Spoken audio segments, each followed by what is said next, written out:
I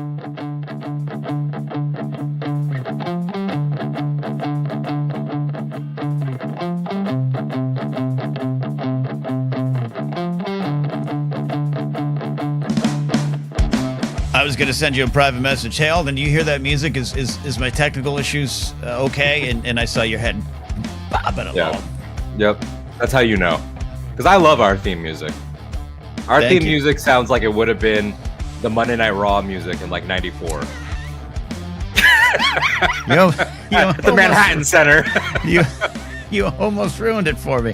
Yeah, it's a generic. I love my generic themes from Audio Jungle, but because you don't get. Well, occasionally YouTube will be like, oh, the person who sold this on a generic site now wants royalties, and they claim it. But hey, everybody, it's Anytime with Ken and Alden. It's Friday, 11 a.m. in the Pacific, 2 p.m. Is it 2 p.m. for you? You post lunch? 2 p.m. Eastern, baby. I don't know why lately I've been having a problem with time zones. I did this on the Blather last night where I was like, 6 o'clock now, not 12 there. I don't know what's happening. I don't know what's happening. I'm doing some international travel coming up here, as many know, for Star Wars Celebration, and that is basically you're on the opposite end of the world, and so it's a full day flip, which is the furthest I've personally gone. I've never been to any of the Asian nations. Yeah. When is God, I got to figure out that time zone situation, because I'll be like, oh, Force Center should go live to cover breaking news from Star Wars Celebration at 3 a.m. Like, that ain't gonna happen. It's really a hectic. These are all first world, selfish, stupid problems. I fully acknowledge, but I leave for Celebration on the 15th. I arrive on the 16th, and then Celebration happens. That is the same weekend as WrestleMania 41. That is the same weekend. Well, it's the same week as Andor premiering, and whether or not they show them there is up in the air. You're forgetting something. Same weekend as my birthday. Well, that's true too. And I carry you in my heart, and so we're gonna be I'm gonna have an extra drink for every one of my drinks for you. Thank you. Doctor Who season 2, and there's like one more thing. It's like everybody decided to do their April drop and their April event planning. WrestleMania is 2 days, so that just takes even longer to watch. And people are already asking me. Maddie Gunner, Charlie Ashby, and someone else have all asked me, would you be down to watch blank while we're Daredevil season finale? Like, would you be down to watch this while we're there? And I'm like, I guess. Like, what time? Who knows? What Wi-Fi? I don't know. Like, no, don't do it. Don't watch any of those things together with people. It only creates community and joy. But about that. It will bother. It will bug. It'll be a problem. It'll be a problem. By the way, Tully Quinn asks, why is Ken's juice so tiny? I have a little old man pineapple juice. Pineapple juice is great. Did you get that from Trader Joe's? No, I got that from the grocery outlet bargain market where I shop, and also have a great stand-up bit about that I hope no one working there hears, because I call them all ugly. Maddie Gunner says, hell no, we're partying. That's my problem. That's my thing. Hey, you want to come to my hotel room and watch blank? Sure. Yeah. You're not going to watch it. It's going to be 13 people squished in a room drinking hotel beers, and I'm going to miss the show I'm going to watch. So I'll watch it alone, and then we meet afterwards. That's the rules, Alden. And I'm a big, like, shut the fuck up, we're watching something. I cursed before the 5-minute mark. My bad. I've been told that's not good algorithm. I am very much of the, like, if we're watching something, you better put your phone down. Like, unless I've seen it before, I do not. Like, when Kenobi was happening, like, obviously we had the screenings there in 2022. We were lucky enough to see those. I know that there were people that did, like, the house watch. I think, like, our friend Sean Sullivan, they watched it at a house, maybe his house at the time. I don't know. The Kenobi? I was like, I'm not doing that. I was like, I'm not. I've heard about that. Yeah, I was like, I am not a nope. Someone came to me the next day, was like, should have listened to you and come to your hotel room. I was like, I know. Didn't you do a, like, Game of Thrones thing, but also at a celebration? Chicago, and I only let 4 people in the room, all on penalty of death if they made noises. And Dorina made some loud crunching noises, but we forgive her. But it was Mark, Scribshaw, Dorina. Everyone was great. Those are cultured individuals that understand how to watch television for sure. Yeah. Hello. And then, Dan's right here. Like, food in my beer, Dan. Like, you're in Japan, have experiences, watch back home. You're right. Like, it's like, I want my hope for the trip is not to do a million things. Like we have some friends, Scotty Jarrow from the Bombad cast, who has like an itinerary as if this is the last trip he's ever going to take in his life. It's like planned down to the minute. It might be. And the way things are going, you might not be wrong. My criteria is I want to see the nightlife. I want to enjoy it. I want to find the whimsy in small things. I want to go to the vending machines that we don't have. I want to smoke a cig, look at a stray cat. Yeah. Watch some Pokemon girls dance. Like I want it to be very casual. And is that it? Is that it? Yeah. In my heart, it's the hardest thing when you're traveling these conventions and you got a little time. But yeah, that's why I took a couple of extra days and went to Paris. But a couple of those Star Wars Celebration London nights, like I wanted to get into town, go to a pub, feel it. Much like when people came to Anaheim, I was like, you've got to go to Del Taco. You got to experience America. And they did.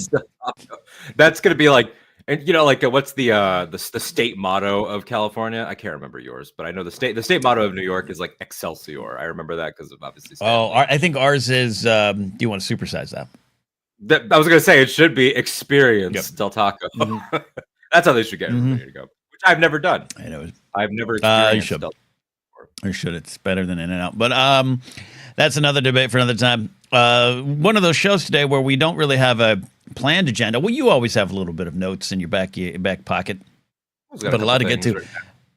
Can I just? So you were the one who broke the news to me this week of Signal Gate. Yes. You were the first person to text me. It hadn't been on news yet, and it's only gotten better, worse. I don't know how to describe it. What's your overall thoughts now? Where you're at with it? Because I'll say like. It's one of those things that's really bad, and that I signed a resist bot petition, fire these fuckers. I did that too yesterday. But in a weird way, I want to admit something, Alden.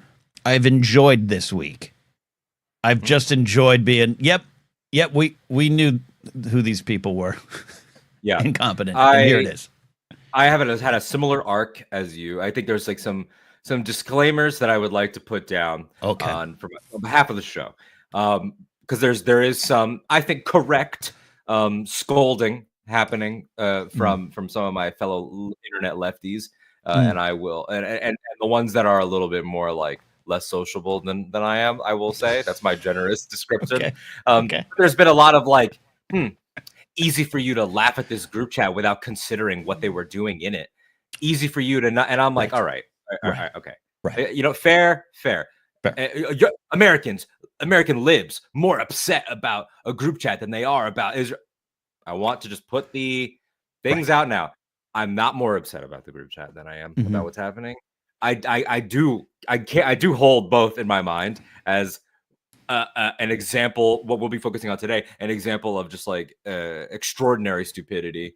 Also holding in my mind too of these are evil men doing evil acts, and like we can see in their own words, collapsing a building to go after one guy, like all these things that like are obvious work. Like I want to just put that out there. We know it's horrible what happened to the Oscar-winning director of No Other Land, captured being students being disappeared. We've had multiple new cases since Mahmoud Khalil. Like it's horrible. It's awful. What we're talking about today is the stupidity of these people and the hypocrisy of these people, which I think are connected issues, but I don't want anyone to see us laughing at Whiskeyleaks and be like, they don't care. That it's not true. Well handled. 100%. Yeah. So with that, yes, I took great joy in texting you. And let's also say, because you've teed this up a little bit on our past couple episodes, that you have had a change in the way you digest news. So I prefaced this by saying, I don't really want to text you much news, but I knew that this one crossed the comedy threshold into this will be a good laugh over a morning coffee. So talk a little bit about that, about how you're not trying to follow every story, but why this one is a little bit different. I do. I go on ground news every day and afternoon and in the evening and watch all the stories. I'm just kind of at the point where tell me when the fighting starts. Where I'm tired of the going on social media to the blue sky bubble, even, and there I said at the blue sky bubble, where I'm happy to be, by the way, because I don't want to be on the other one for a lot of reasons. But one of them is just like, I don't care about some chud in my comments, where I'm just like, great, it's horrible. What are you going to do about it? What am I going to do? What can we do about it? I'm just like at that point. And it's maybe not over it where I'm just reading it. I'm reading it too. I am trying like, that's where that's the. So I hadn't seen this. I just hadn't had a chance yet. And it's one of those things that, again, James Carville said this thing a couple weeks ago, or maybe a month ago, where he was just like, everyone sit back. They're gonna implode. And there's a lot to that I don't agree with. There's a lot to James Carville, a 90s Democrat, Clinton era stuff that maybe you don't agree with. And I'm not here to, I don't give or take kind of thing. But I watched one of his interviews and I was like, I think he's got some points. And that doesn't mean inaction. It just means like it's gonna happen. And this was the first sign of, no, we're 2 months in, and this is perhaps bigger than Watergate could be. But we didn't find out about Watergate. Nixon, I was just talking about our buddy Ken Plume about this. History forgets this. Watergate happens. Nixon still gets reelected. It's years before that becomes something. And so this could be years, and the way it's going right now, this hearing and where they're just lined. But I'm just fascinated by it, Alden, and I'm fascinated by a group that would sit under oath and knowing in the back of their head that they shared some of this stuff and be like, nah, and then have the reporter go, okay, here you go. You know you lied, so I'm going to prove it. It's just been fascinating to watch that. It's different from the what kind of action can we take? It's just watching the House of Cards maybe lose a Joker or a Three of Hearts. It's starting to crumble. Yeah, it's like, again, so my reaction to it was very similar. Of just like being astounded at the stupidity of it. The framing immediately is good, attention grabby. Like they added me to their group. Like the way that it came out, it was one of those like, well, surely there's more to this. And then you read it and you're like, no, that's what happened. This is an instance of the headline matching the content, and obviously, waiting like a day and a half, allowing them all to perjure themselves, then dropping everything else. Like he played them like really well. But then, there's the reality of it too, that to the point about them collapsing, it's like, these are the same people that pardoned the J6ers. These are the same people that pardoned themselves. They're the people that are now trying to reverse Biden pardons. They're the big, right. It's like, we are going to end up in this dance forever where they're going to do something that should bring it all down, which has been the case for 10 years. We all have our, it should have ended here moment. And we're going to do this. It should all crumble. Oh, no, we didn't do that. Well, yes, we did. Here are the receipts. Well, what are you going to do about it? And then wash, rinse, repeat. Right. And so it's like we end up in that to a certain degree. Yep. What I think this is, again, and again, I don't want to be flippant about it, but like it is just comedy gold. Like this is the funniest thing to happen in Trump 2 so far. Like 100%. And again, I get I'm sorry to sound like the Joker, but none of those headlines about what's going on over there are different than anything in my life.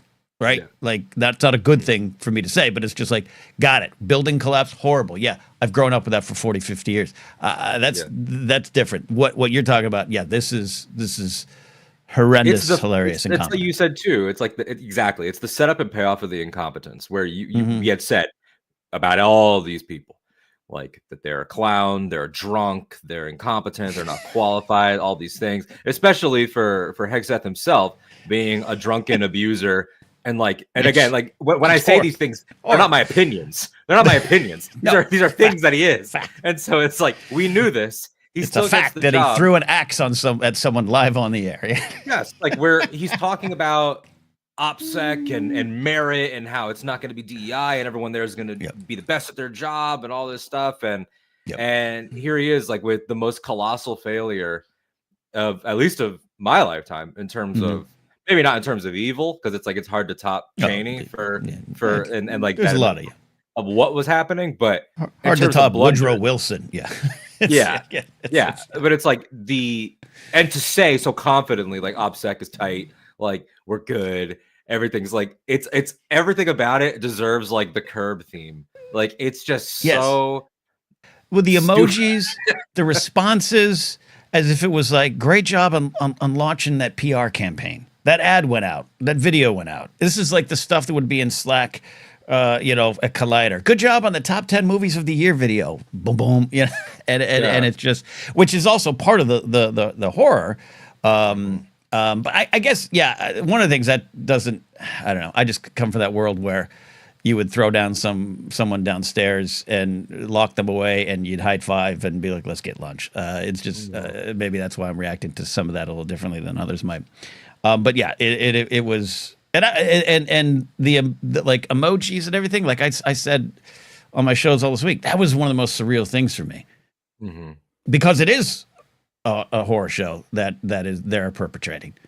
It is because war to crimes, them, like, right? And I was just like, them, wow. The reality that I think a lot of people, like, we knew this, but like to see it visualized and in their words and not in ours, right? It wasn't us commentating on how they do these things. It was, here it is plain as day, is that they treat slaughtering brown people the way that you would treat a movie talk show. That's what it is. It's that they reduce it down. Like, they, in the name of protecting their precious baby Israel, who should be protected from everything that they do, from the fact that they've broken the ceasefire, I think like over 700 times already, like that they have committed war crimes nonstop, that they are a genocidal ethnocracy, but they are America's precious little baby, that they need to be protected. And so we're going to slaughter all these people. And it is a dystopian level of just like crime against humanity. And they will be like, praying for you, good job, team. It's like, it's Facebook mom level shit for some of the most like insane, like you could literally like if you post it on Facebook right now, like, I just, I got $500 and a scratch off, and the knapsack cousins would be like, good job, Ken. Like that's exactly like what it felt like. And it's like, you have to like not laugh at it because that part of it's funny, but just there is a level of like, idiocracy gets thrown around a lot, of course, but like there's a level of acknowledging the parody that we've arrived at that is just sort of like exhausting, and you laugh so you don't cry in a certain way. And that was fascinating the whole week, and the beat by beat of it too had some, I think, catharsis that gave people a little bit of energy that was okay. Like, am I glad that this is the thing that woke Democrats up? No, I wish it would have been the fucking kidnappings that have been happening. I wish it would have been a bunch of other things. But like people like, Ossoff just lighting up Waltz, on in the hearing. The people that have actually used this as an opportunity to go after them, they should, because not to do the defend Hillary thing, because I'm not a fan, but logically speaking, this is Benghazi to the nth degree. Like, you all should be up in arms. The Democrats should be calling for them to be locked up. They won't, because they don't know how to bring guns to gunfights. But it's, it's an interesting moment. Maybe because it's, it because it's like, we know that like nothing's going to happen, right? Like the resist bot petitions and the calling for their Hakeem's letter. It doesn't matter. It doesn't matter. It is theater at a certain point.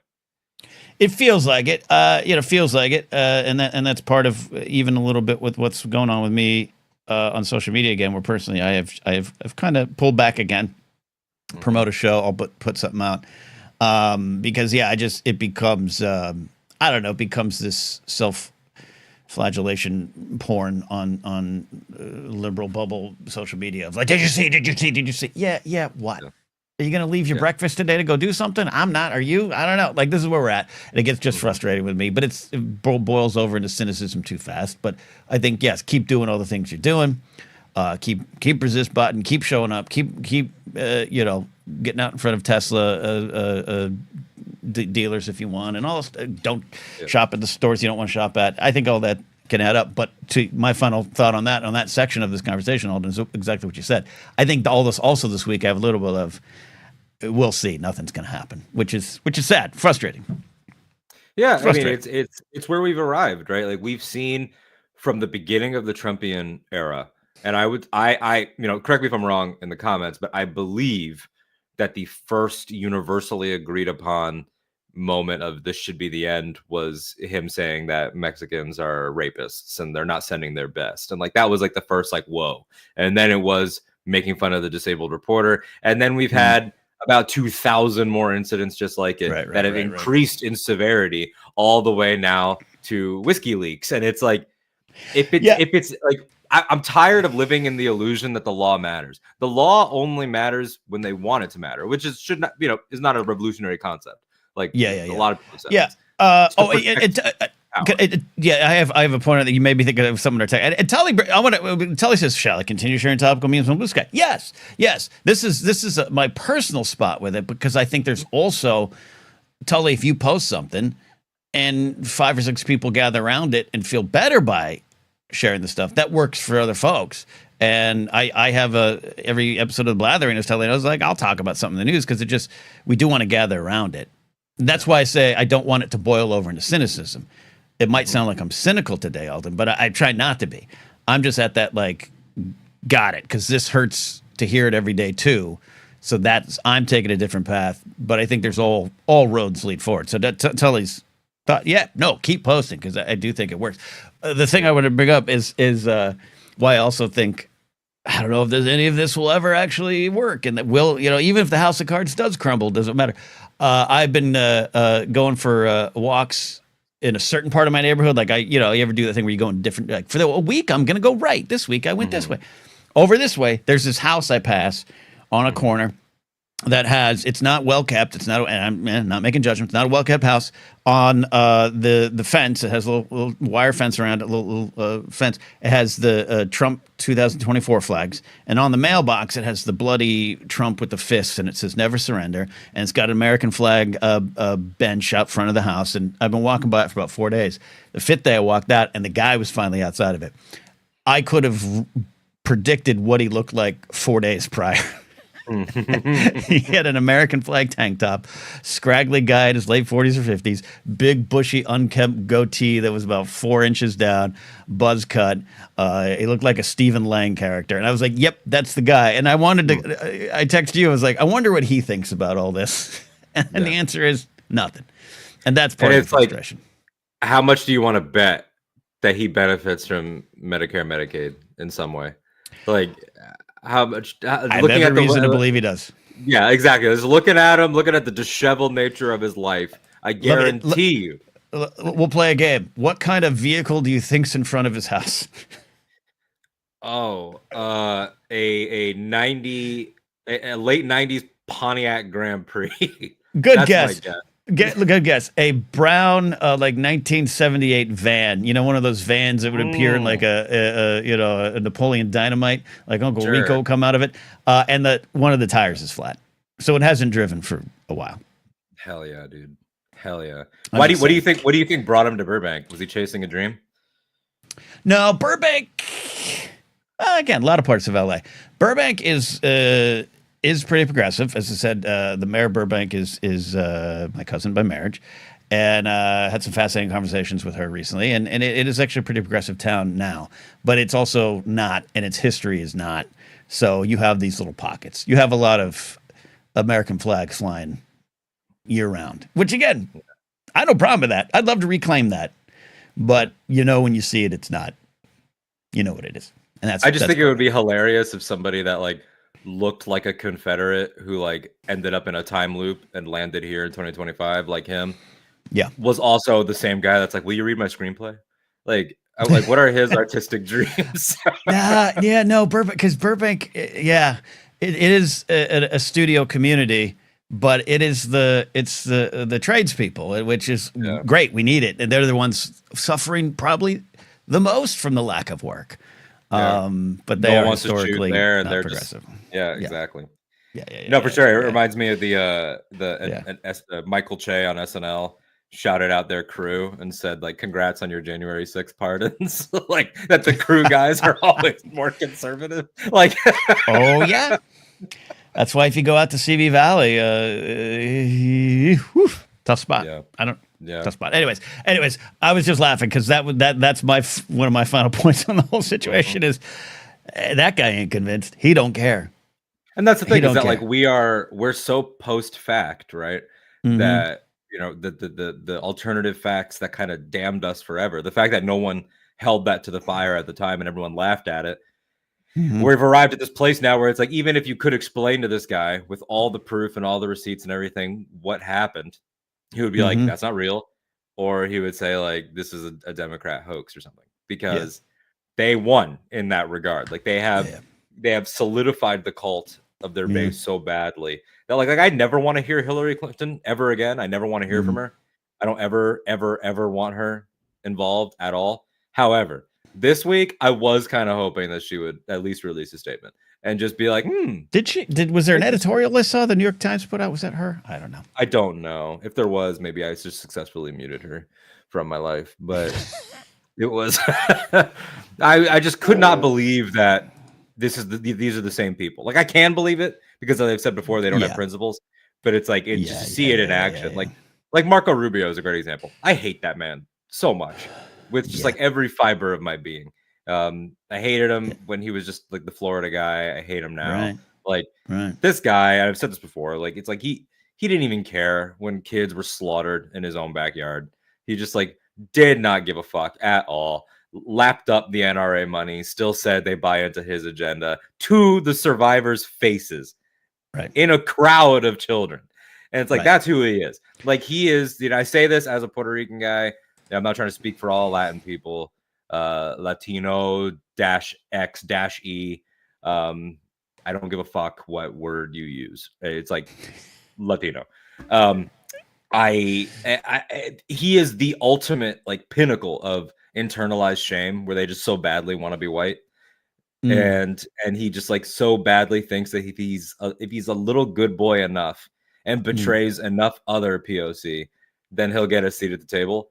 And it's like, I cannot wait for him to be one of the inevitable fall guys, because as we learned from Trump 1, there is going to be at least 5, 6, 7 people that are not in these same jobs as we keep going by year, and at least by next year.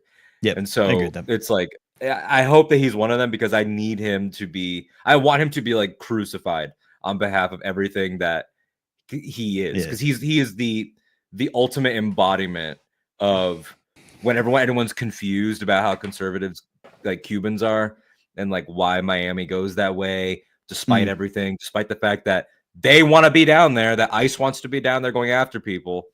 Why are they like this? This is why they're like this. And for him to participate in this, in these war crimes and everything, and it's like, it's just and again, it's on the human level too. This motherfucker made fun of you guys. He belittled you. Like he and I it's very internet to throw the word like cuck around as an insult. I want to be clear, we're not king shaming anybody on this show. Like but it's like you love what you love.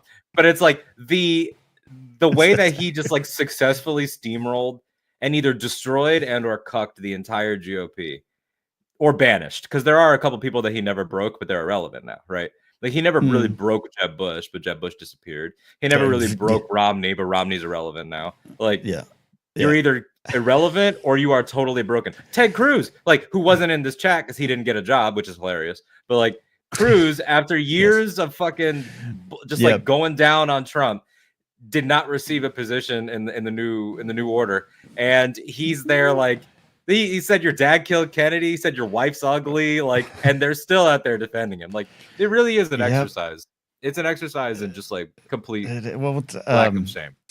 What's her name? Stefanik. Lee Stefanik gets the ambassadorship pulled back. There it is. Nomination from UN ambassador, because they're checking those polls in Florida of all places. It could be. Could be that's going to be interesting to track as we head towards 2026, which is around the corner. Is not to just pin hopes on midterms, but that red rural recession that is hitting, will hit, and will be felt. We'll see what's. And this is true too. This is important to note. Every single Democrat voted to confirm Rubio, because ultimately the Democrats, and I don't want this to turn into like Alden shits on the Democrats again. But there will be a little bit of it until they change, which is like they all voted to confirm this guy. They have completely, utterly pussyfooted around the Nazi-esque disappearing of political dissidents. Like even Schumer couldn't even like condemn what happened to Mahmoud without like making sure that he pleased Netanyahu in the statement. Like they are completely bought and paid for. Fetterman getting a pager from Netanyahu. I hope Fetterman ends up in the depression clinic again super soon. Like I still think there's something fortunate, you know. He's a something ghoul. happened. He's yeah. That guy. Yeah. Again, yeah. We're here on YouTube in the Google conglomerate, and it's like we have to choose our words extremely carefully. Yeah, exactly. It's just, but if you could read between my words here, everybody, this is going to end one of two ways. All of this, I genuinely think this, like, because that's my conclusion for Whiskeyleaks thoughts on the broad level is this is so crazy, this is so funny, the memes hilarious, guys, hilarious. But then at the end of it, I was like, okay, like you can attack the Capitol, but as long as you like blow Trump enough, you're fine. So it's like, why am I supposed to believe that they care about competence? These like some of these people are literal Nazis, and even the ones that aren't are by association. Like these are all, you know, spousal abusers, rapists. Like they had rapist McGregor in the Oval Office. Like this is like this is like it's so out in the open that they do not care. Tate, like it's like I truly just don't understand what it's gonna take. And then I saw the perfect visual for it. And then in me explaining this visual, you will understand exactly what I do think it's going to take. ABC News was doing their coverage of the leaks, and I got home from work. This was maybe Wednesday, I think, and they were doing some general coverage and everything. The second story had not come out yet with the receipts, so they were like, you know, will he be releasing the who knows and blah blah. They're saying there were no war plans, which is one of the funniest things. The like Caroline Levitt, you know, like the Barbie Goebbels that they send up there every day to. She's got a cross on, Alden. You got to give her her respect. She loves Jesus. The fact that she's younger than me and has already this brain rotted is just insane. I hope she knows that she works for a guy that she would never want to be alone in a room with. It's like I hope that she understands. I think that. She knows. She knows. It's like she makes it worse. But again, this is the thing about the evil white feminist is that they will always choose being white over being a woman. Always. Sure. And so she's the peak of that. But anyway, she's up there saying no war plans. And that was in the ABC News. They had about 4/5 of the screen dedicated to this. And then they had a vertical sidebar with some scrolling other stories, about 3 bullet points each. And one of them was the Luigi story, which they don't want to dedicate actual airtime to anymore. And they don't want to actually speak about. But they got to at least cover it, I guess, somewhat, because it's national news. And they got it over there. And it's like I'm watching WhiskeyLeaks while I also have a piece of Luigi just creeping on the side, updating us about how he requested a laptop so he can go over documents and everything and you know, just do general shit that he should be allowed to do. And of course, they're giving him the runaround because they want to crucify him. And it was the perfect representation of the two Americas at this moment. And again, there are many dueling Americas. There's the racial America, the class America, et cetera, et cetera. But the American priorities, like we're this huge scandal where every single person will get away with it. Maybe they offer up a fall guy. Like there's a fall, Waltz maybe, Maybe they offer up a blood sacrifice and then they just replace him with somebody dumber or worse, you know, whatever. Like, so there's that. But then you have Luigi right here. And it's like, when you put those two together, I can only see one ending in the other. Like, there's just no way that we get out of the current Trump administration without something really extreme and really French. There's just no way. I no longer believe that. I no longer believe that there will be a system. Late breakfast with cigarettes? Yes. Okay. And a screening of Amelie hosted by you. Perfect. I don't get it. I don't get it at all. I truly like, my generation is the one that's like lost faith in the system, like progressively, right? Yeah. Because it has consistently failed to hold anybody to account. Like, like where's Merrick Garland right now? Can we beat him up?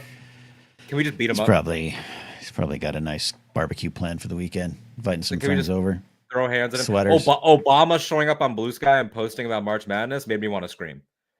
It sent me into a place. I had to jump on Marvel Rivals and play about 5 rounds just to fucking let the steam off. I could not believe that during this, you, the recipient of the first hoax bullshit that they tried with Right. birtherism, and you're like, I gotta post my bracket. It's like, what is happening? And yeah, so it's like I don't get it. Like, you know, I'm not calling for anything to happen. Anyone? I'm not saying it should, but no, I don't think anyone's got the blanks to do it, quite frankly. Yeah, because notice how even when, and again, I know there's still debate about whether or not the Trump assassination attempt was real, and like I don't personally subscribe to a conspiracy, but I get it. Was it the glass? I allow for it enough because that's the danger of conspiracies. You're like, from my point of view, not everything adds up, and then that's when I stop and go, but I'll let everyone else connect the dots. But yes, I agree. Yeah, and so, but even then, those are all right-wing nuts, pretty much every time. Yeah. And yeah, it's like we're not going to have. We're not. Well, there's no like American lefty that is suddenly going to be like, all right. Like, maybe, but again, it's unsettling of the norms is the biggest problem. And when I say I don't think anyone's got the blank to do it, it's just like because we're not sociopaths. I don't have 2 flags on my mailbox that said Biden 2020 because that's not normal. And so and I don't like. I mean, I have and I still do like ride for Bernie Sanders, but like. He's also not above criticism for me, nor should he be. Right. These people work for us. They all have flaws. They all have things like I think Bernie dropped the ball on his immigration answer this past week. I thought his immigration answer was weak. He's always been a little weak on that. He's always been a little weak on guns, in my opinion. He gave a very like, look, the border does need to be improved, and well, he tried to, he gave a very like old, and then he went into but what President Trump is doing is not. So it's like, whatever. But also, you're old as fuck. Bernie is 82, I think. So it's like whatever. I can weigh that against the rest of them. But some of these people, there is no weighing it against the rest. They're just bad on everything. Like Hakeem, like what are you doing? Like Schumer, what are you doing? Like these people can't cancel this book tour. Or as I love Jon Stewart's bit of like glasses at the end of the nose every time. Yeah. It's well, it's amazing. It's amazing. It's amazing. Oh, thank you, Alex. My Bernie is the only thing that brings me joy in a world falling apart. I just imagine Bernie like in Andor or Bernie in Phantom Menace.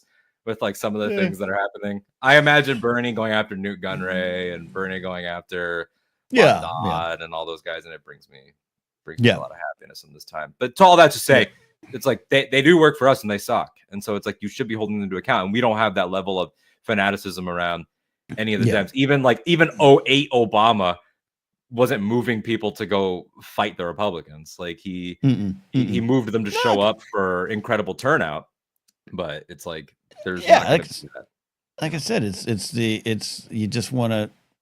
99% of us don't want to think about this stuff, right? And for most of our lives, we didn't have to. We should have. We were, but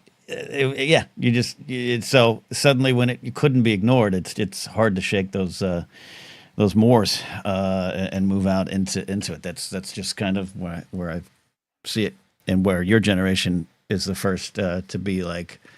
Oopsie, and I mean, in the best way. But we just haven't had we've had not just like, a consistently level of belief in the system. Like it's been a rapid decrease, and it's been, I don't know where it goes from here. Cause it's like, I remember in 08, like I remember being a kid that like was all in on Obama and everything. And like, we knew the history and I didn't like the Republicans in a team's way, like that you're trained. And then you get to high school and you're like, it's a little more complicated than that. But, the system still works and everything. And like, I remember having the attitude of like, I don't want Romney to win, but if he does, like, what, like, and then our whole generation has fallen off into like, not that both parties are the same, because I still don't believe that because it's just demonstrably not true. But, but the whole like, no one's going to save us but us is absolutely true. And that's why, I like seeing things like popular political progressive streamer and TikTok star Kat Abu Ghazala in Illinois. She's running for a Congress up there and announced that this week. And she announced she's to my knowledge, someone correct me if I'm wrong, my knowledge, the first person that does what we do to go and do that. First content person, because AOC came from the middle class, but like she is still in the middle class, but she was not, didn't have a digital career, right? It was the waitress, it was the bartender and everything. This is the first this shit to jump into that shit. That's fascinating. They immediately got the Fox News treatment because they're scared. They know that, like, because in their minds, and they're right, an AOC type plus internet fandom is very bad for them because the internet fandom is their realm. And that's they won that war first. Yeah, it didn't necessarily work, but they were afraid of Taylor Swift and her Swifties, as they should have, just in terms of numbers. Again, didn't pan out. Did nothing. Any might hope, but yeah. But this kind of stuff could. That's fascinating. I hadn't thought of it those terms that you're talking about, because this whatever this is a career path, and that means someone's emerging from it, and that's representation that people will start maybe. Oh, that's and you see it's me. In her messaging, her website says, like, for her contact form, it says questions, comments, concerns, death threats. And like it has a lot of like the fuck you sort of sarcasm angle to it. Even at the Dems, like her opening message was like, grow a pair, do something, and if you won't, get out of the way. And like I'm primarying you because you're bad at this and you're not fit for the fight that we're in. Like it is definitely like the next to me. And again, we'll see if she wins before we start making bold declarations. But it feels like the next natural evolution from AOC and Crockett, where AOC and Crockett were like, we're in our mid to late 30s. Let's figure it out this way. Now we have someone in their 20s saying, okay, but what if we put even more stank on that?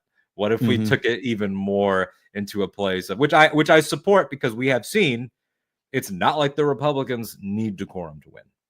Decorum doesn't exist. No. Yeah, the Maxwell Frost. No, it's interesting because look, it's one of those things easier said than done because it's also a money game. But it's like, run for local city council, run for this and that. That we need to build up the future that way, county by county, city by city, and that's just. I've had many conversations with some folks in the know where it's like that's the only way. That's what's going to come save us. But that's easier said than done. Again, it's money. Often local government. It's not a job. It's your Tuesday night. And so you still have to maintain your career and everything. So I don't know, a streamer, someone who's can make their own hours. It's very interesting. I hadn't really thought. I saw her announcement. I didn't know who it was, but I hadn't thought about it in the terms that you brought up, Alden, that this is someone going, all right, me then. I'll do it. Yeah, I'll do it. I know more. I've educated myself and others already for free in what I do. And so it's like, like they were going after her for her like Pokemon fandom or whatever. And she posted a picture in one of her costumes and was like, vote for the hot Pokemon. Like, what do you like? She's like, why do you like exposing them and ripping out all of their easy jabs, similar to the AOC dances thing? Yes. Yeah. I was just going to go to that. Like what for conservative commentators to be like, and she likes Pokemon. Great. I'll vote for her. Yeah. And it's like, I'm waiting for the Democrats to be like, it's better to like Pokemon than it is to like raping women. Yeah. Like, what do you, that should be the campaign slogan. That should be on the signs. And we have to move in that direction. And to tie it all into Whiskeyleaks, like, it's like, the Democratic response has been okay, and I'm glad that they're fired up about it because they should be, but it already hasn't been, for my tastes, like nasty enough. Like Whiskeyleaks is cute and it's a fun nickname, but like they should be explaining, we're calling him this because he's an incompetent drunk, who was horrible to his own family, who his own mother knows he's horrible, who sucks at this job. He should be in jail for treason and perjury. But Jesus forgave him, Alden. Jesus forgave him. And I wish we all had that kind of forgiveness in our lives. Mark Wayne Mullen. I know. Republican Jesus. He's the guy. Yeah, Even, and he's an example, a true example of what they think DEI is versus. I saw. Did we talk last week about the Jackie Robinson thing? No. Last week we did mostly memes, so we didn't cover. Yeah, we kind of took. Yeah, we need to have our mental breaks. Yeah, well, I think what's his name, Nick Wright, the sports guy. He's a sports guy, but he gets political, and he had a great thing because they took down Jackie Robinson's the stuff for the military accomplishments like and service record page. Yeah, service record page, and they put it back up. They did put it back up, but he had a great take on it of like, no, that is, we need to stop. We need to take back even a phrase like DEI. Jackie Robinson is the prime example of a DEI hire. Mm-hmm. Super qualified, could not get through. We needed to level the playing field as best we could in 1947. That is the example, because a lot of people, like I always say, as a sports fan, Jackie Robinson in the game that is a rather conservative game is propped up as the first to break, the second technically, the first to break the color barrier. And I was never raised to even question why the barrier was there to begin with, right? It's just not part of the conversation. It was a fascinating take on just kind of what some stuff you talk about. I'm just taking some of it back, returning some of the fire to them. That's the problem. You've turned DI into a bad word. We're going to take it back. Yeah. They have allowed the Republicans and the whole conservative manosphere, grifter sphere, Nazi, all of it, every iteration, every level, to easily rob them of good shit. Like woke being the biggest one. Like, old men that I see here in Florida out in the wild, I have heard strangers be like, well, we got to get rid of that woke. Like they truly believe that it means like this predatory thing that's like going to come for you or whatever. When really it's like, it just means like basic human decency, like acknowledging that there's a problem. And it's like, how the fuck we ended up in this reality when like people like Ruby Bridges are still alive. And it's like, you motherfucker, the Trump voter would have screamed at her and not wanted her in school. Funny you mentioned that today. I looked it up. I'm working on another project, pitch I've got going on, and I was looking up stuff around Tony Stone and Althea Gibson. Ruby Bridges is only 70. Yeah. Yes. She's only 70 years old, folks. It's crazy. We had Indiana Jones in his last adventure was older than Ruby Bridges at this moment, and he was kicking ass. Like, this is still a woman because she could have another 25 productive years. So it's like, and we talk about that often, but it's like I always say, like, I was born in 76. I am less than 10 years removed from MLK and the assassination and all this stuff. And you just, it's a black and white photo. We solved it all. That's and where the pattern we get into. Yeah. They don't ask themselves, what would I do? Everybody looks at the imagery of these young white people, men and women. It was white guys and white girls screaming at her, trying to get past the cops, at a child, at a little girl. And they don't look at those and say, what would I do in this situation? We do that a lot with Nazi Germany, because there's a geographic distance, a cultural difference. There's the allies and the Axis. Like, there's enough of a separation there that it's easy for Americans to be like, how did they allow that to happen? How did they? Cool, but like, what about this? Because the MAGA voter, that's you. The MAGA voter would do that right now. You guys are deporting people illegally, kidnapping people illegally, going out. And no, everything that I'm saying, I want to also have the little asterisk on it of a curious, quiet reaction from the fucking Second Amendment people who love to talk about rising up against tyrannical government. I'm waiting. I'm waiting. You guys are doing a great job. You fucking fetishists. But it's like, we're just here at this moment where it's like, this is you. Like, I know that I share blood relations with people that are the modern day Ruby Bridges screamers. Like, that should freak everybody out. I pulled this quote from Liz Plank that I shared to my Instagram. I guess I'm not familiar really with Liz Plank, but lizplank.substack.com wrote a piece called "The Trump Administration is DEI for Incompetent Men," which is already excellent as a title.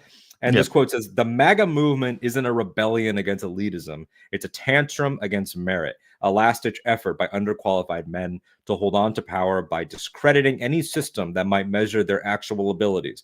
They didn't kill DEI because it was unfair. They killed it because it worked. And that's 100% true. It is a complete fucking tantrum. It's gross. Noah asked, what are our thoughts on Vance visiting Greenland today? I'm bringing up that question as part of this because it's like Vance visiting Greenland. It's part of the tantrum.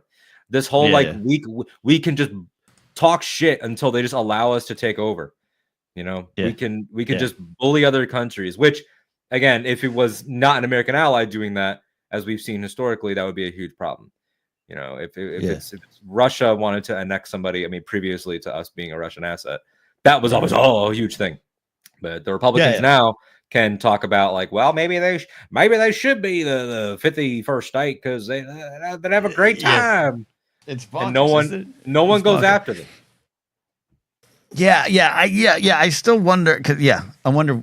Yeah, I don't know. I don't have any smart thought on that. I just like with Greenland and Canada. That's why I keep bringing up the fact that like a lot of our Canadian friends are like, yeah, this is a real threat. We're taking it serious. But I think there's still, even I have to admit that like, with the Greenland thing where I'm like, we're going to start taking over places again, like it's old times for us, like it's our own nostalgia. Like no, and oh God, okay, yeah, and it's just bad. But I do have laughter for this trip because they've basically canceled all public things because everyone there was like, yeah, no, we're good, thanks. No, all right, nope, okay, nope. All right, here we go. Here's going to be a very satisfying nerd moment. Ben Wellington, technically, Indy was also 70. He was born in 1899, and it was 1969. But that's Ben. True. But Ben, you did not consider that it's not the years, honey. It's the mileage. It's the mileage. Thank you, everybody. Thank you. Thank you for allowing me to use that organically. Beautiful. It's awful. We're cooked. That right there is the American experience right now. Is having a good laugh with your buddy and then being like, yeah, we're fucked. It might be. I don't know. I think we're gonna hold the line. We're gonna hold the line, Alden. You know, we got people like Jasmine Crockett out there. Can we talk about Governor Hot Wheels? Because I loved it. I stand by it. Why don't you just do 5 minutes of how much you love Jasmine Crockett? Because I love her too, but I love how much you love her.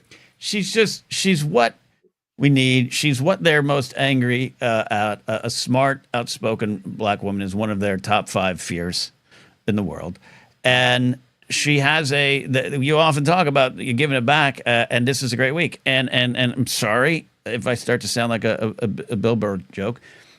We've got to stand by her and her words, and we cannot caveat it. We cannot say, well, she shouldn't have. No, we know what she's talking about. She's talking about a governor who is in a wheelchair because he had a tragic accident, received money for it, and then once got in office, got in power, made it so that no one could get money like he did going forward. And I wish I too wish a tree didn't fall on him. Like, wouldn't wish that on anyone, right? I'm good with that. But he has become someone worthy of that scorn, and just dish it out. Get in the mud and fight. Yeah. The left needs a Joe Rogan. No, the left doesn't. What it needs is people who just aren't afraid to fight and hurt little feelings along the way. And that's where I stand on her. You're talking to someone who once got in a fight with someone who is permanently in a wheelchair at the mall, and I said, I will tip you over because you're being an absolute asshole to me and trying to fight me and my officers. I don't care who you are. You, not this. You are the problem right now.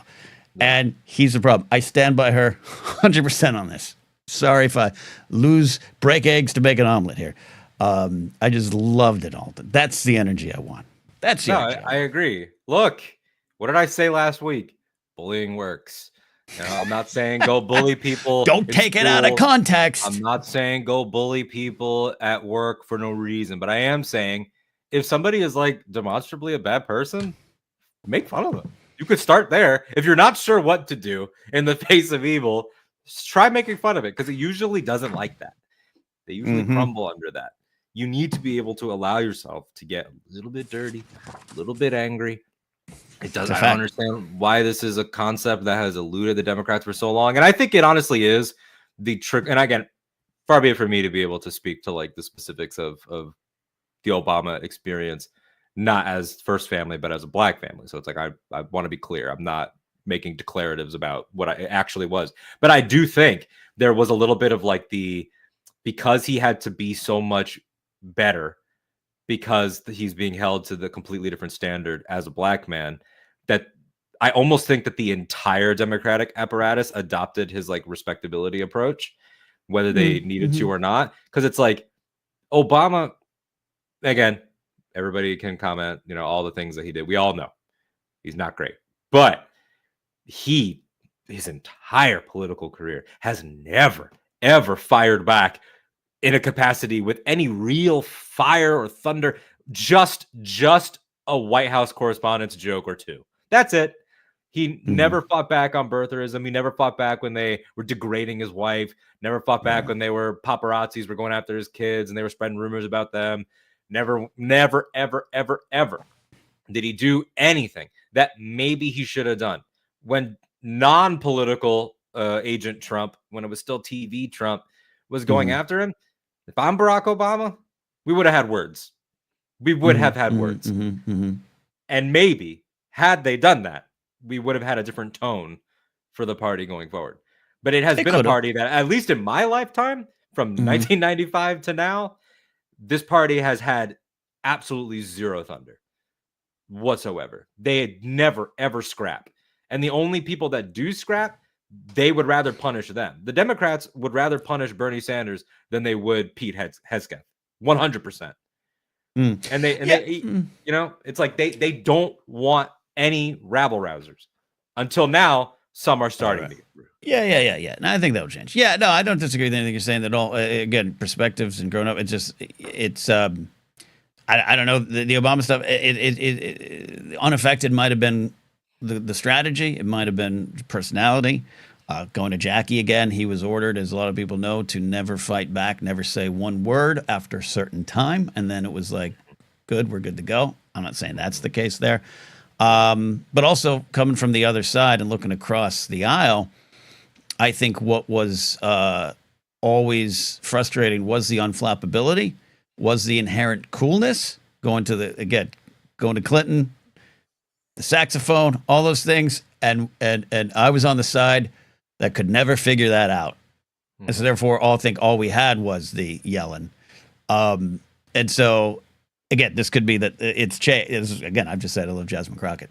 It's it's needed to change. So it's fascinating to track. I love hearing what you're saying, Alden, because I don't disagree. But it's like I remember I was a Huckabee guy for a short while when he was first running, because, as one of my big lefty friends said, he scares me because he has ideas, whether I like him or not. He has ideas and can explain them. And I was like, yeah, I like this guy.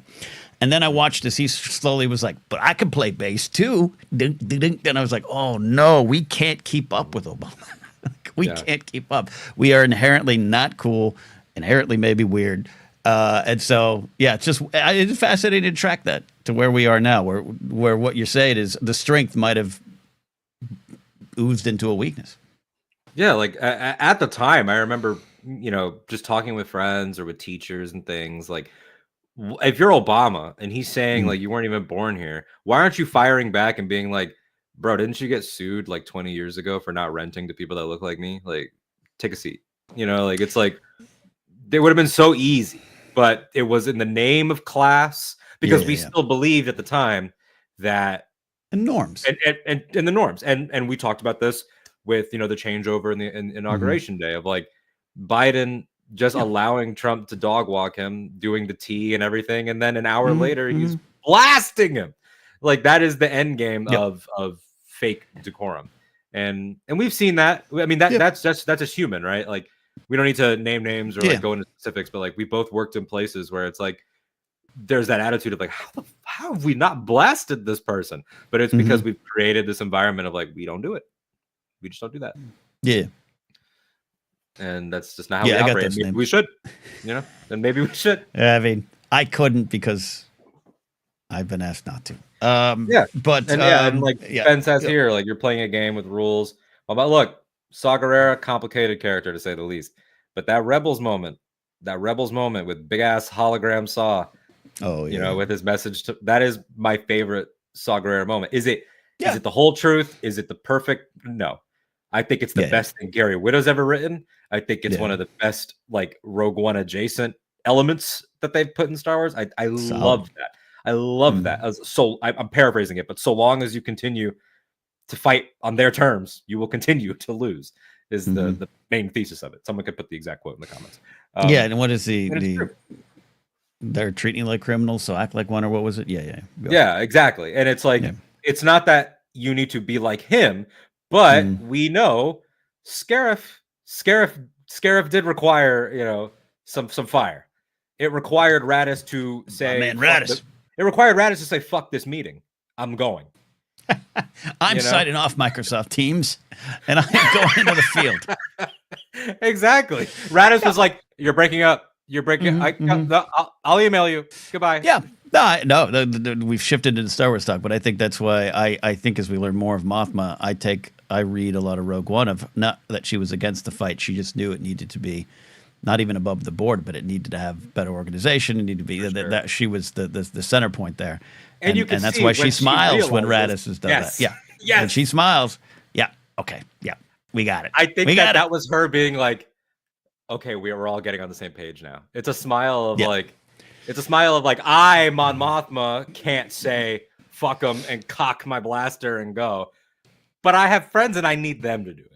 It's look, man, it all comes down to sports. It comes to hockey. Talk about our Canadian friends. Each team's got that enforcer. Your job, Marty McSorley, is to go fuck shit up so that Gretzky, I know we don't like for Gretzky, but Gretzky can score. Because Gretzky can't fight, and you wouldn't want him to fight. McSorley, that's your job. Where's our Marty McSorleys, Alton? Where's our Marty McSorleys? Yep. Look, there's what I'm about to do is going to be shocking to a lot of people. I'm about to get really specific about a sports thing. Okay. There's a documentary called Hockey: A People's History. And obviously this is before Gretzky lost his mind. But in Hockey: A People's History, they talk about Walter Gretzky training Wayne, you know, on the frozen lake behind their house and the ponds and everything, and how he instilled in him the mentality that led him to greatness, which was don't go where the puck is, go where the puck is going to be. And how that he carried that throughout everything that he did, of like, you need to be present, but you also need to be anticipating at the same time. And I think that's what sort of like the rebels had to do. They needed to be like, yeah, we have right now in the present our Norwich Rebels, but in an hour, what he's saying is not going to matter.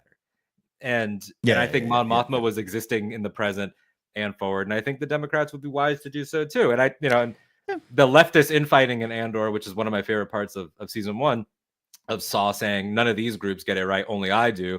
And Luthen's looking at him like, sure, pal. Like, great. Yeah. Like that, I think, is sort of where we're at to a lesser degree. The galaxy partitionists. Yeah. No, I agree with that. I agree with you. I love talking about it in terms of Star Wars. Yeah. Andor he's MAGA, Tully. He's MAGA now. Yeah. Trying to go after Canada, their greatest hero, turned coat. Literally their greatest hero. Next to Adam Knight in chat, the greatest Canadian I know. Top 10 Canadians. Let's go. Adam Knight, Dana Carvey, Mike Myers, Alanis Morissette, Bret Hart, Owen Hart. Yeah, Owen Hart. Yeah, absolutely. Absolutely. Adam will allow it. He'll allow it. You can toss other great Canadians out there. Tim Horton. Is there a Tim Horton? Is Tim Horton a real guy? Yeah. Or is it? That's a stupid question. Sorry. No, it's not. I need to know. Look, man. The Colonel. The Colonel was a real guy. You know that. I'm an American. I haven't paid attention to Canada. Come on. That's been part of the problem. That's why we're having to readjust our focus. I need my Canadian friends to tell me, it was Tim Horton real? We need to do that. That should be like someone needs to separate this into an easy chart. Ronald McDonald, not real. Colonel Sanders, real. Is there a real Burger King in the 70s? No, yeah, he was a winger on the Maple Leafs in the 70s. Whoa! Did he open up the chain of restaurants? I need to know this. This is Alden. Don't worry about democracy. I need to know. No, this is important. Did Tim Horton retire and open up a chain of restaurants? How did this happen? Wow, Tim Horton was real. See, we learn things. We we're Americans have learned things today, Alden. Americans like wanting to know more about another place is such a rarity that everybody should really enjoy this moment. It is. I don't even want to know about Atlanta because, I want Alex and Molly to move here. I don't want to go there. I have mixed feelings. I mean, because I'm in Florida, so it's like I'll take either at this point. I can go anywhere. Like it's like I'm in a hellhole. I'm in the literal worst of all 50 states right now. Yeah, wait, hold on. Eli says KFC's good, but is it really finger looking good? It is. It is. The spicy chicken sandwich is the best. Mark Ellis, Andrew Guy, and I. I'm going to say something. Molly says, move here. Nah, I don't know. Atlanta, Ken wouldn't feel right. Far be it from me to make your decisions for you, but like Ken, Knapsack, and California are synonymous in my heart. I can't leave this time zone. I'm sorry, everyone. This is the best time zone. I'm sorry. So Seattle is on the table. Seattle's on the table. For a while, Corvallis, Oregon was on the table. San Francisco, not on the table. Do not like it up there. Really? Why is that? I'm curious. I don't like it as a city. Sorry.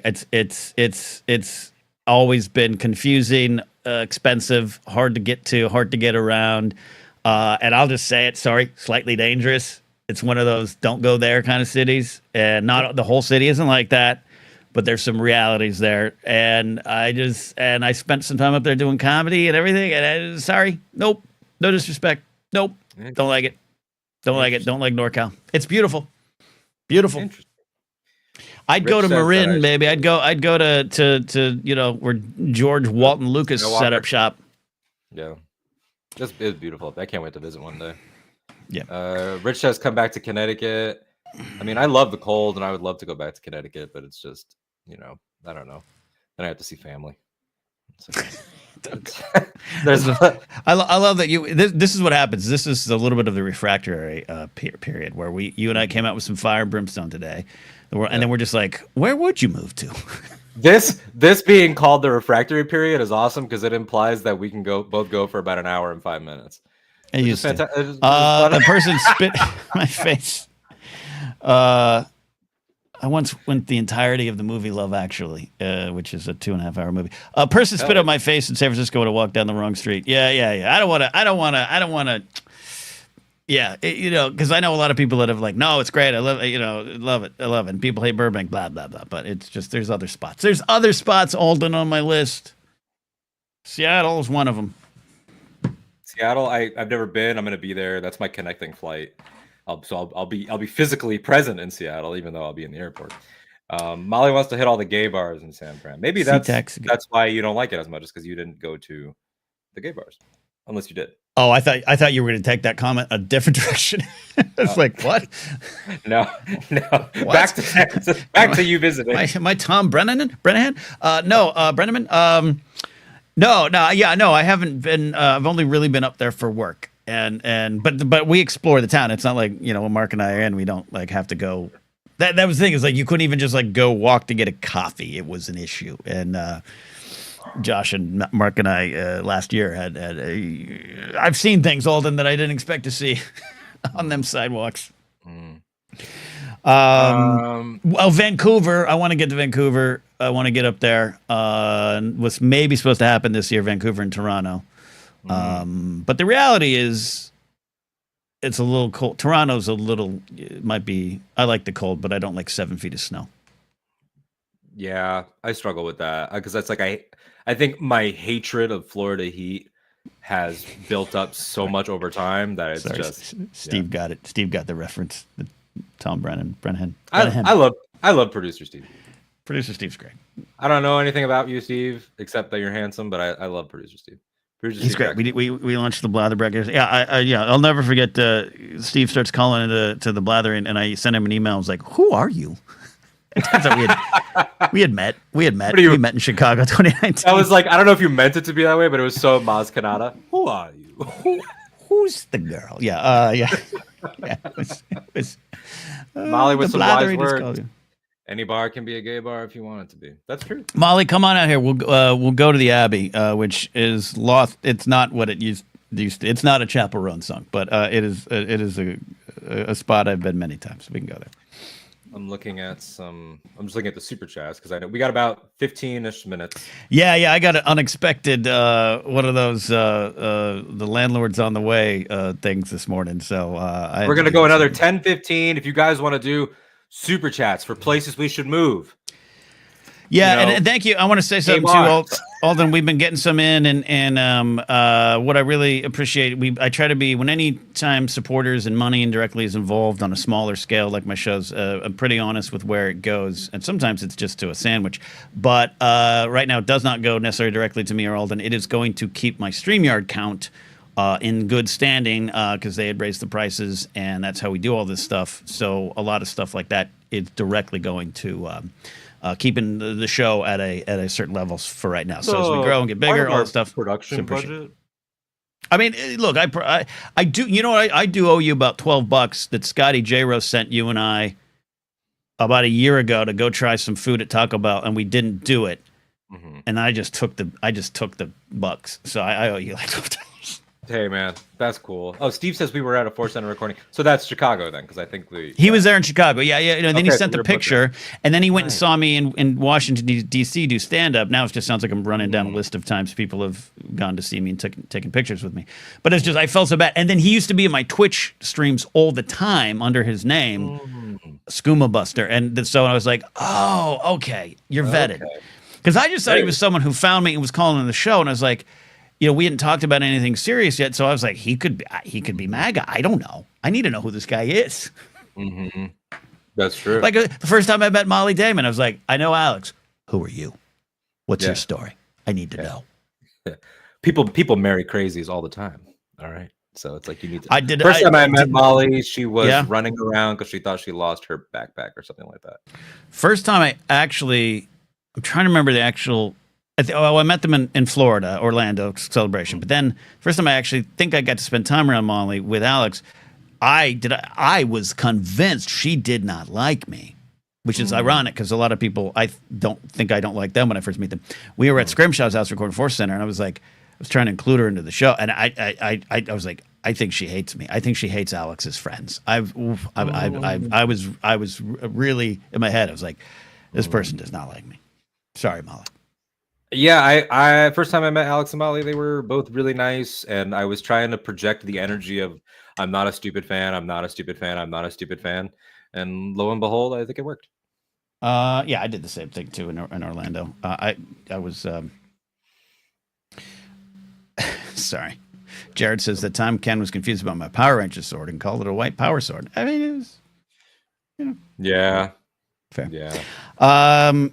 Looking through here at some of these. So the ones we already got. Jared, hit me. Jared with the super chat says, "Get back safely. All things casually talking to come back." Yeah, and the post Japan is when it will. So you're right about that. Yeah. I thought you said Connecticut needs to come back, and I was like, what, from like a relative obscurity, like because CT. My hometown of Bridgeport, Connecticut, was at one time the richest city in America. Really? And it has not been that Bridgeport. For quite some time. Where's WWE? Stanford? That's in Stanford, yeah. Bridgeport had what used to be called the Harbor Yard Arena, where WWE went all the time. Right. And they don't anymore. I'm trying to think. TV tapings. We gotta get up there.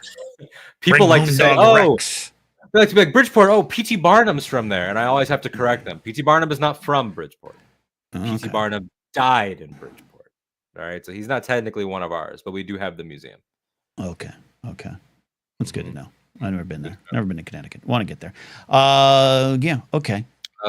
Jared Bachman Stubbs from the Nerd Academy says, I need a point and laugh or cynicism will take me. This is from the WhiskeyLeaks main topic. Yeah, I mean. Oh, yeah. And posting stuff, too. And that's why I want to make clear, for me, it's not working right now, but you all can. I'm not mad at anyone. You know what I mean? I'm not like, damn, all that. I'm just like, I know that right now I need to approach things differently. So, yeah, I think there's great value in what Jared said. For sure. Matthew Stokes. This is an emoji. What emoji is that? I can't see that. It's a cheers? Is it a cheers emoji? Like a clink clink? I don't know. Is it is it you and I embracing? Somebody should. I don't know about that. I don't know about that, quite frankly. Beer cheers, says Molly. Jared says, Alden, should my band open with Fall Out Boys, Sugar We're Going Down, or Taking Back Sundays? Sugar We're Going Down. I don't know what that is. That's such a good. You don't know that song? This is a little after your time. That's the mid 2000s early emo stuff, right? The early emo, pop punky, yeah. I remember. I just discovered Paramore like 2 years ago. That's true. And you also just discovered that people care about Linkin Park, which is one of my favorite. Yeah, random that too. That too. We were like, do people like this? I was like, oh yeah, they like it a lot. Wow. Yeah. Still. And then Rich, thank you so much. Thank you, Rich. Lovely $10 super chat. It's make Choppy Chops great again. I kid. No, really, I honestly thought Trump is looking for anything to happen to declare martial law. That's how we are stuck. I am not a conspiracy brained thinker, but I don't think that's a far leap. I do think he is salivating for a reason to martial law. Yeah. Women's march or throwing eggs at a Tesla. Yeah. Yeah, like literally, I mean, look, they're already treating Tesla demonstrators like domestic terrorists. They have more smoke for people that don't like those stupid fucking PS1 cars than they do for school shooters and Nazis. You can grab tiki torches and chant, Jews will not replace us, but you can't say this apartheid-ass car sucks ass. Like, you can't say any of that. Elon is literally on Fox yesterday saying that the administration is going to go after people pushing lies. Champion of free speech, by the way. Oh yeah. Champion. Of course. Champion indeed. Thank you, producer Steve, chipping in to help keep the lights on. Thanks, fellas. Appreciate that. Yeah. In the Sorry, meantime, I really feel so. I don't speak for you. I've lost energy, not interest in doing the show today. I've just lost this interest. I also, at any time, if you notice, anytime I have a flashback to my security job stuff, it raises my anger, adrenaline, and then I crash back down. Sure. And I'm remembering the time we were in the parking lot, Terrace 2 Upper, right where the spot, Northridge Fashion Center, off of Tampa Avenue, 9310 Tampa Avenue. And we were dealing with an incident at a car, and it was me and like two officers, and I was a director at this time, so I'm suited up.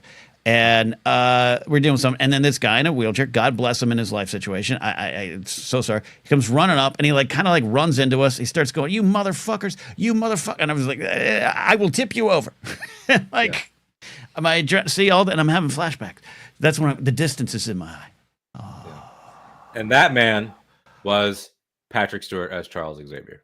It was tying into big. Oh, actually, there is. I was going to make a joke saying that Marvel news was more important than Whiskeyleaks, but I will say, what is? Yeah, okay. Can we go on? Yes, please. Actually, Alden. Oh, are you okay? I need to know everything about this. I need to know everything about why everyone's up in arms or upset or happy.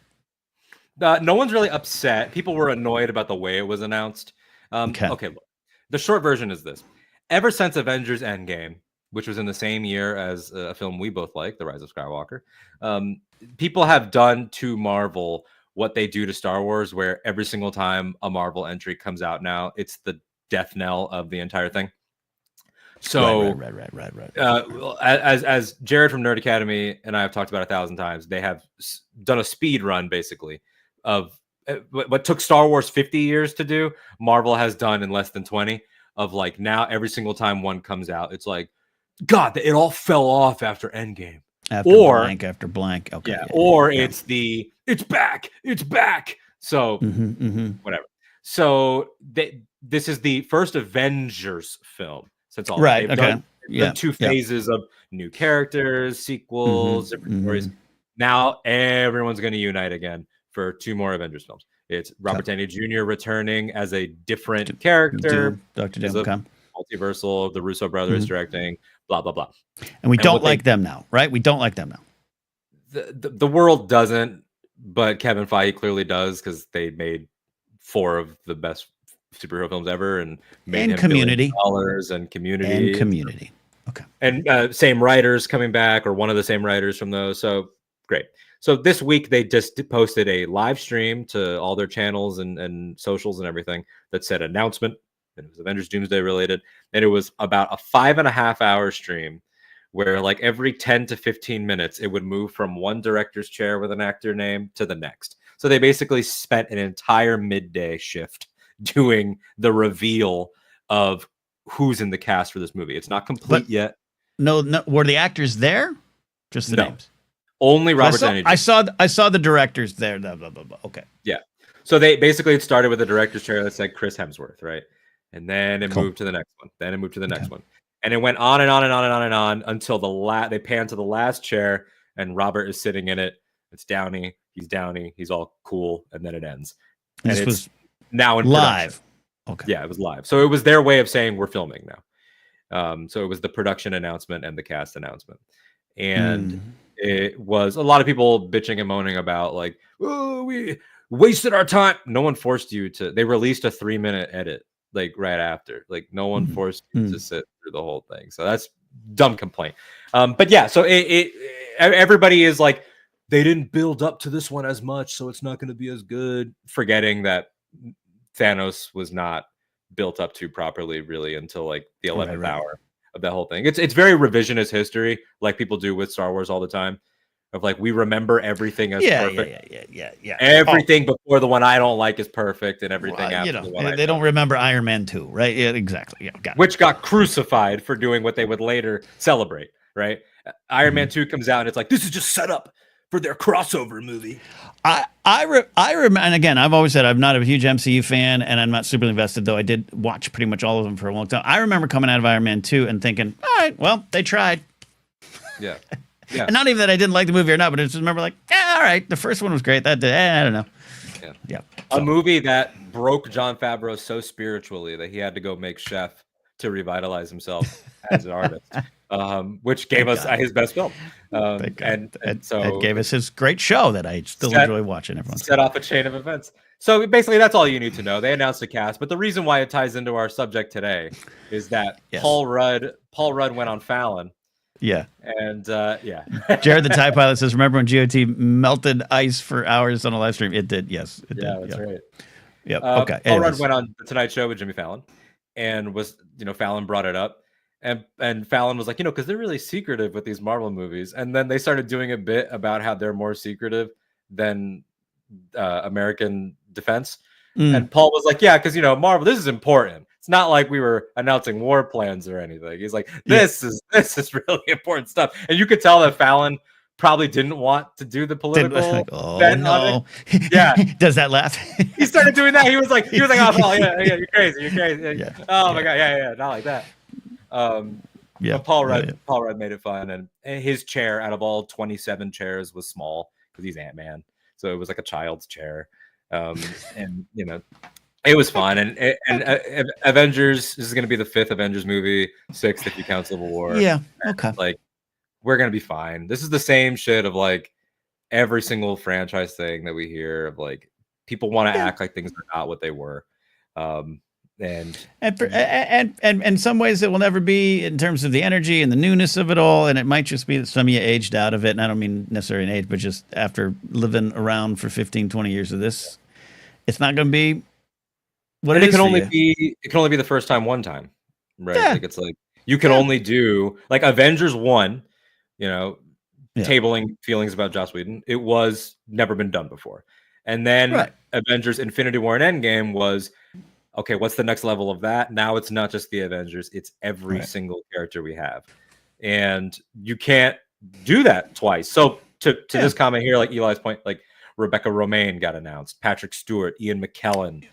Yeah. Fascinating. Yeah. They started bringing in, implying that in Doctor Doom's villain plot, we will glimpse a world with the classic X-Men, or at least a iteration of them. Okay. So this will be like a multiverse thing. Yeah. It's like Patrick Stewart and like, which and like multiverses are. It's not my favorite thing, but and you don't like multiverse. I'm going to say something about the multiverse thing. Can I say something about the multiverse? Sure. Absolutely. It is not directed at you. I'm because you're very much like this is not my thing, and you move on with your life. But there are people that like hate the multiverse thing because it's a term they just learned in the last 5 years, and therefore it becomes a buzzword. And I would remind these people that other such multiverse films include Back to the Futures 1, 2, and 3, Terminator 2, Terminator 3, Terminator 5 and 6. Star Trek's Mirror Universe was kind of the OG of this entire concept. the an Abrams Kelvin trilogy is a split universe. So it's just like, I just don't understand that, like, the second we gave people a cute word for it, they had to act like they hated it, unless they really like it, which is, you know, No Way Home, the movie that united the Spider-Man, the animated Spider-Man films. Doctor Strange 2 was a little bit controversial, but like still got pretty good reviews. Like, it's just one of those things where it's similar to like Star Wars people and Cameo. We're gonna bust out the word when we feel like we don't care for it. Christmas Carol, you're not wrong.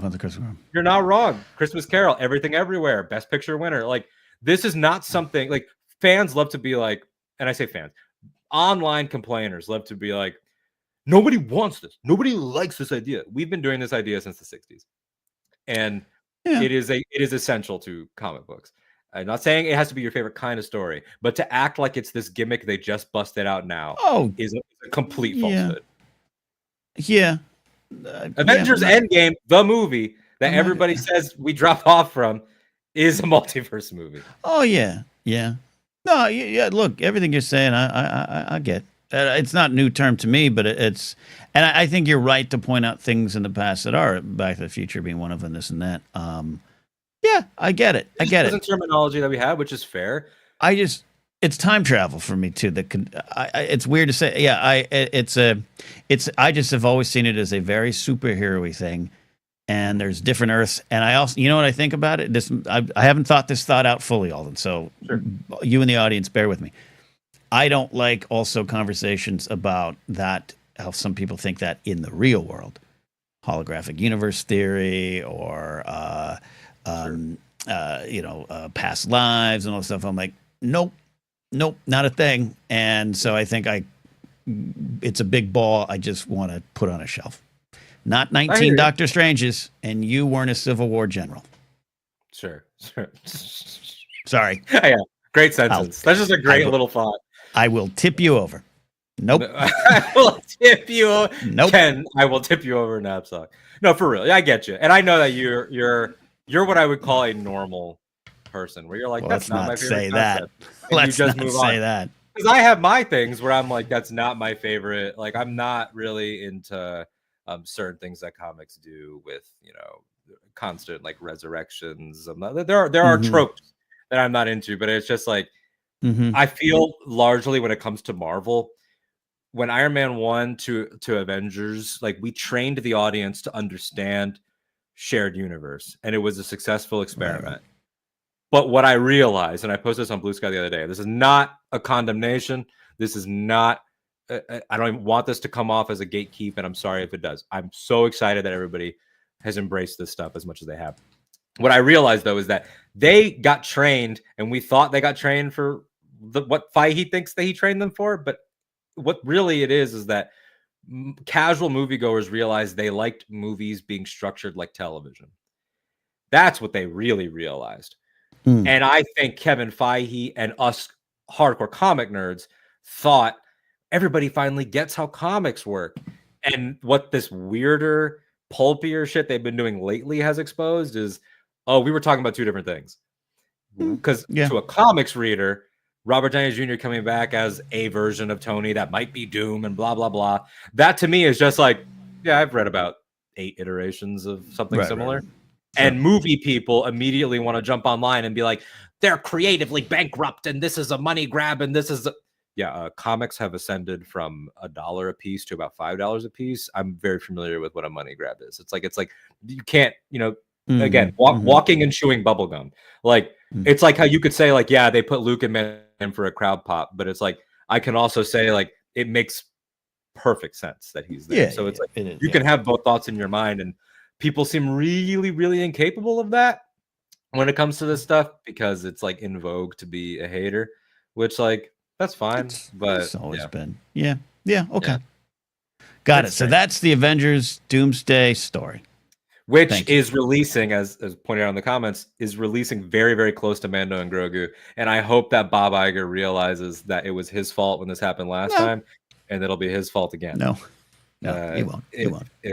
Now, I have some, it is a little bit different, because there's no there were other movies around Solo, and no, it's it'll be different.